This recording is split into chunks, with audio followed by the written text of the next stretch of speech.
Depreciation. എന്താണ് depreciation എന്ന് പറഞ്ഞു കഴിഞ്ഞാൽ? തേയ്മാനം. ഓക്കെ, എന്തിനാണ് തേയ്മാനം സംഭവിക്കുക? ഫിക്സഡ് അസറ്റ്സിനാണ് തേയ്മാനം സംഭവിക്കുക. ഡിപ്രീസിയേഷൻ എന്ന് പറഞ്ഞു കഴിഞ്ഞാൽ depreciation refers to reduction in the value of fixed assets due to wear and tear. Okay, passage of time കാരണമോ അല്ലെങ്കിൽ യൂസ് ഓഫ് ദ അസറ്റ് കാരണമോ ഒരു ഫിക്സഡ് അസറ്റിൻ്റെ വാല്യൂ കുറഞ്ഞു വരുന്നതിനെയാണ് നമ്മൾ എന്ത് വിളിക്കുക? ഡിപ്രീസിയേഷൻ എന്ന് വിളിക്കാം. ഫോർ എക്സാമ്പിൾ, നമ്മളൊരു മെഷീനറി വാങ്ങിയെന്ന് വിചാരിക്കാം. അപ്പോൾ മെഷീനറി നമ്മൾ ഉപയോഗിക്കും തോറും അതിൻ്റെ വാല്യൂവിന് എന്താ സംഭവിക്കുന്നത്? വാല്യൂ കുറഞ്ഞു വരികയാണ് ചെയ്യുന്നത്. എന്തുകൊണ്ടാണ് വാല്യൂ കുറയുന്നത്? ഉപയോഗം കാരണം അതിന് എന്ത് സംഭവിക്കുന്നു? തേയ്മാനം സംഭവിക്കുന്നു. ഓക്കെ, അതേസമയം നമ്മളൊരു ഫർണിച്ചർ വാങ്ങുന്നു, ഒരു ടേബിൾ വാങ്ങുകയെന്ന് വിചാരിക്കാം. ടേബിൾ വാങ്ങിയിട്ട് നമ്മൾ ഉപയോഗിക്കുന്നില്ല, നമ്മൾ ജസ്റ്റ് റൂമിൻ്റെ ഒരു കോർണറിൽ ആ ടേബിൾ വെക്കുന്നു. ഒരു 2 വർഷം കഴിയുമ്പോൾ നമ്മൾ വാങ്ങിയ സമയത്ത് അതേ വാല്യൂ അതിനുണ്ടാവുമോ?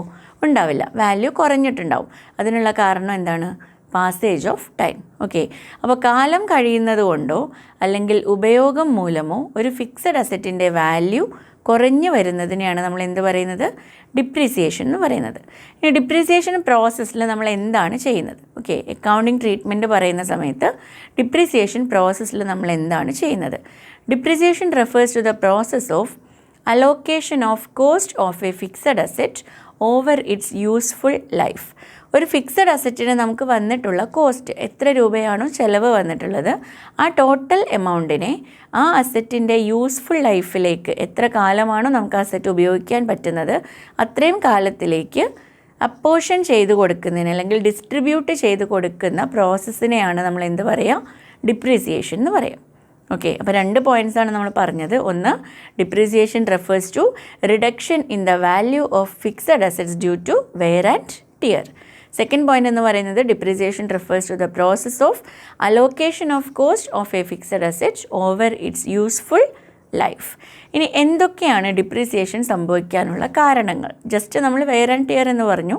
ഡീറ്റെയിൽ ആയിട്ട് പറയുമ്പം എന്തൊക്കെയാണ് ഡിപ്രീസിയേഷൻ്റെ കോസസ്? കോസസ് ഓഫ് ഡിപ്രീസിയേഷൻ എന്ന് പറയുന്നത് 5 കോസസ് ആണുള്ളത്. ഓക്കെ, ഫസ്റ്റും സെക്കൻഡും നമ്മൾ ഓൾറെഡി പറഞ്ഞു. ഫസ്റ്റ് എന്താണ്? Passage of time. Second, use of asset. Third point എന്ന് പറയുന്നത്, തേർഡ് കോസ് ഓഫ് ഡിപ്രീസിയേഷൻ ആണ് ഒബ്സലസൻസ്. എന്താണ് ഒബ്സലസൻസ് എന്ന് പറഞ്ഞു കഴിഞ്ഞാൽ? കാലഹരണപ്പെട്ടു പോവാം.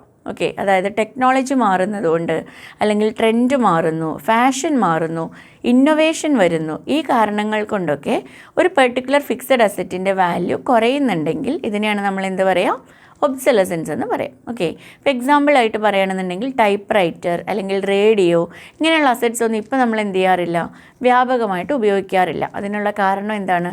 ടെക്നോളജി മാറി. ഓക്കെ, അപ്പോൾ തേർഡ് കോസ് ഓഫ് ഡിപ്രീസിയേഷൻ എന്ന് പറയുന്നത് ഒബ്സലസൻസ്.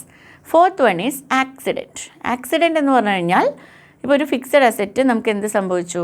ആക്സിഡൻറ്റ് സംഭവിച്ചു എന്ന് വിചാരിക്കുക. അപ്പോൾ മുൻപ് അതിനുണ്ടായിരുന്ന വാല്യൂ ആക്സിഡൻറ്റിന് ശേഷം ആ ഒരു പെർട്ടിക്കുലർ അസറ്റിന് ഉണ്ടാവില്ല. അപ്പോൾ ആക്സിഡൻറ്റ് എന്ന് പറയുന്നതും ഒരു കോസ് ഓഫ് ഡിപ്രീസിയേഷൻ ആണ്. And the fifth one is permanent fall in price.